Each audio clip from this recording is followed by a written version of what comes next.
Lovers, balik lagi bersama gue, Dava Sumiano. So, jadi sekarang gue bakal kasih kalian sedikit cerita tentang penjara yang awalnya penjara biasa, dan pada akhirnya penjara ini itu mengalami sedikit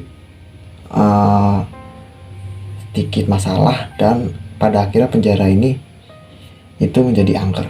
Langsung aja kita mulai ke ceritanya. Eastern State Penitentiary.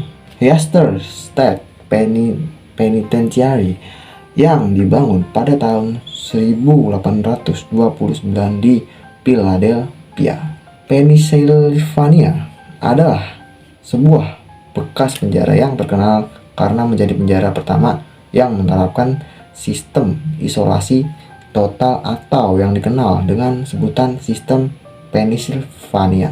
Para narapidana disolasi sepenuhnya, hidup sendirian, makan sendirian, dan bahkan berolahraga sendirian di halaman penjara mereka.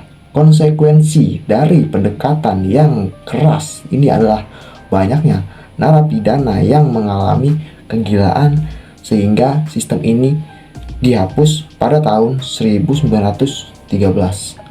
Sejak penjara ini ditinggalkan pada tahun 1971, banyak laporan mengenai pengalaman paranormal, mulai dari muncul seperti bayangan gelap yang terlihat cepat berpaling saat didekati, suara tawa jahat dari blok sel 12, wajah-wajah hantu di blok sel 4, dan suara-suara aneh seperti langkah-langkah tak terwujud, pembicaraan yang jauh, dan ketukan pintu sel yang juga terdengar. Berikut adalah sedikit cerita dari gua tentang penjara yang awalnya itu penjara biasa, dan juga penjara ini cukup terkenal pada saat itu.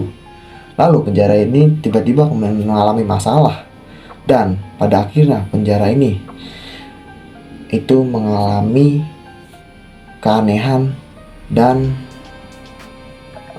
kehororan di tempat itu, angker sebenarnya. Buat kalian semua yang udah like, jangan lupa subscribe. Yang udah subscribe, jangan lupa di like. So, buat lo semua yang belum follow akun sosial media gua, ada di samping gua nih.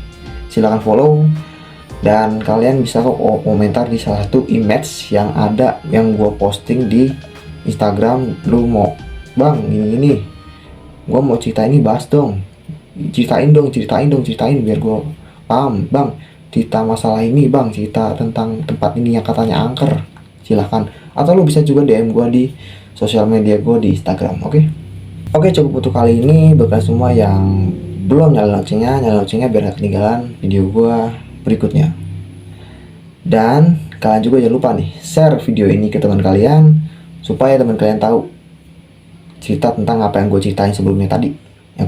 Biar temen lu tuh banyak tahu pengetahuan tentang horor-horor. Atau sebenarnya sih di sini gue juga belajar ya, seperti kalian. Gue juga mau mengembangi ilmu gue juga. Gue mau punya ilmu yang gue paham tentang cerita-cerita storytelling atau segala macam. Walaupun di sini gue masih membaca, gue belum terlalu apal banget nih buat konten seperti storytelling YouTubers lain yang seperti tidak melihat dari buku, ataupun mereka udah hafal dan mereka sudah mencermati. Tapi di sini gue masih memakai buku, dan ini buku gue. Jadi sini gue nggak hafal ya semua cerita-cerita, ataupun malah kayak gue takut itu malah kayak apa ya, kayak salah bicara gitu. Jadi gue kayak nggak mau itu pun terjadi. Jadi gue sini hanya bisa melihat tulisan ini dong. Jadi gue cuman kamera baca. Oke, cukup untuk kali ini, dan sampai jumpa di video selanjutnya. Good night.